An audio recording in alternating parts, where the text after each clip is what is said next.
outdated, but I guess it is the start of spring, so reinvention is still kind of the theme, right? New year, new you. But if you're not overhauling your existence from the first of the first, then apparently you're doing it wrong. Between new routines and quick money schemes, mad diet plans and skincare fads, they've made plenty off your insecurities. But they ain't seen the year you've had. Because here's the thing. You've never been this old, but if you'll never be this young again, what's the harm in embracing it? Just for a second. To revolve before you evolve. Stay in orbit over free falling. Until the tides of change sweep you away, and before you know it, another year nears its end. You're becoming someone new again, and you miss that version of yourself. And you wish you'd given her due credit when she was owed it, when she earned it. You've shed tears, shared smiles, and dropped some bad habits to find that those who matter don't mind, and those who mind never mattered. So you chase down what you want instead of bracing for a storm, and as the pieces fit together, they form. When you project love like that, you only attract more. So when reinvention is what you've spent the past year on, then is it so wrong to want to simply live in it, just for a minute, just to sit with her before she withers away? Perhaps you'll find that's where the magic is. That's one thing the ticking clock can't take away. So what if this is not just another rewrite?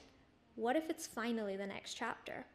By all means, rewind, but don't lose sight that this might be happily ever after. Then is it so wrong to take the win and the laughter? In the wise words of Taylor Swift, I'll never change, but I'll never stay the same either. Thank you.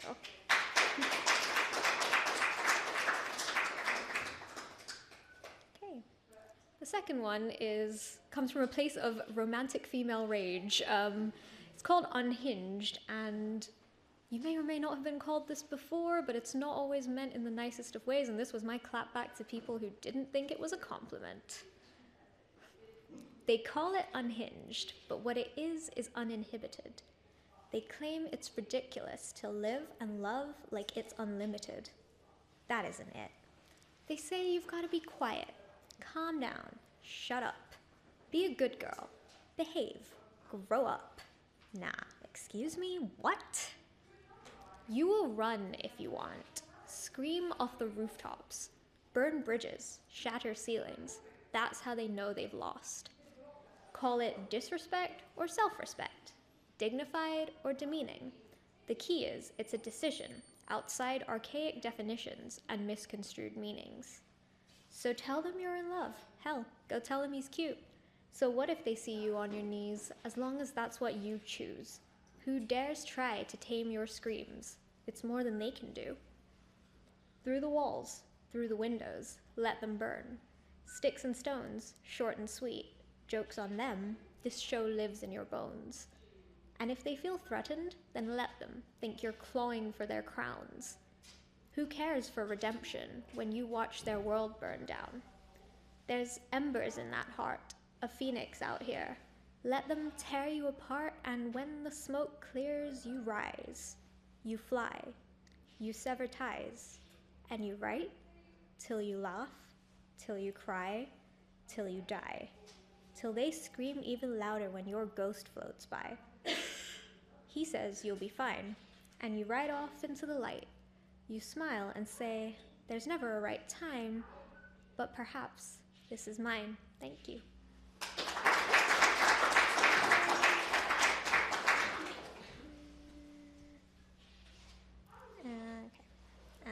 And the next one, again, if you've been here for a bit, you will have heard this already, but I wrote this in the middle of a concert, so if you can pick up every song referenced in this poem, for a reward, no one's done it yet, so tell me if you can.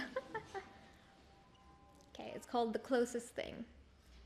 Outside of this arena, the horrors persist.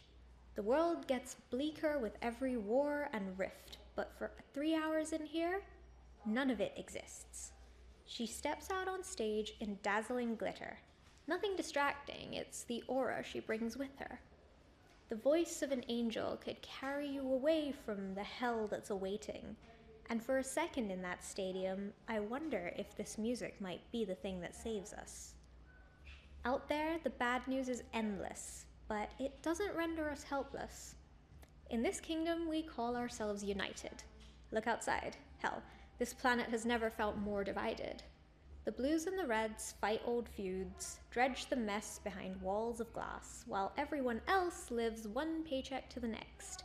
And yet, those who lead are never for the many and all for their money.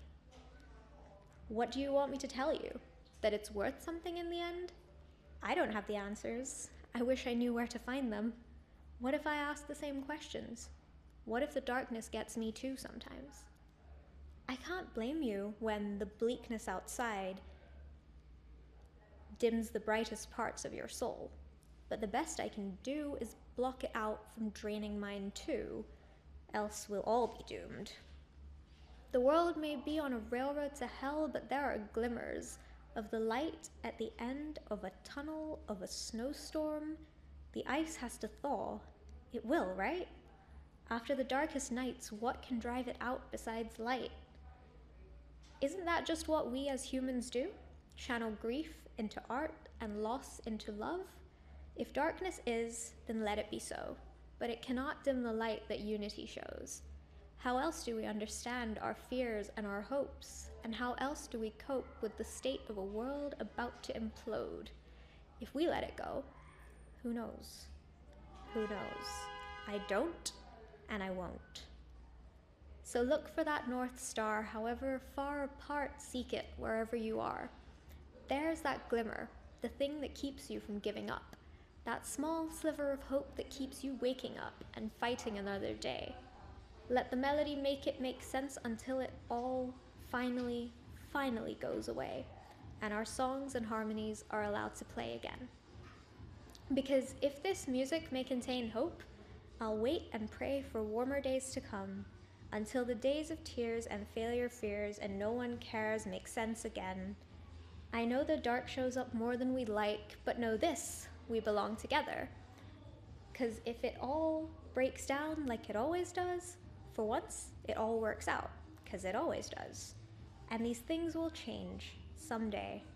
Thank you. Last one. It's called For a Second, and again, if you've heard this before, it will not be the same as what you heard before, because I've been rewriting it between sets, so you're witnessing a work in progress in real time. She must hereby rescind her membership to the Department of Tortured Poets. Here's the cause of this. It begins with a visual of you as some sort of Orpheus, like she would follow you out of hell and all the way back to earth. But in reality, if she were Eurydice, you'd barely even notice her leave. You only know as much as she's willing to reveal. What she dares to tell you is not concealed by choice, but by fear. She can't bear you her soul. She'd rather know yours. As much of it as you'll give her, she internalizes every word, memorizes every detail of your face, till she knows your darkest fears while you barely even know her last name. For when she looks into your eyes, the only story that matters is yours. And as for her own, she goes home and floods her notes and reads poems in a room full of kind strangers who will never know why she does any of it at all. And for a while, she will subject them to her lament over how restlessly she regrets all the things she never said for the brief second that she held your attention, into a lifetime ahead of wishing she could replay it again. While being perceived, there really is no need. Look away, please. This isn't the show you came to see. She looks to the doors for an escape route, abandoned by Apollo and the Muses, the wings outside the window. Could it be?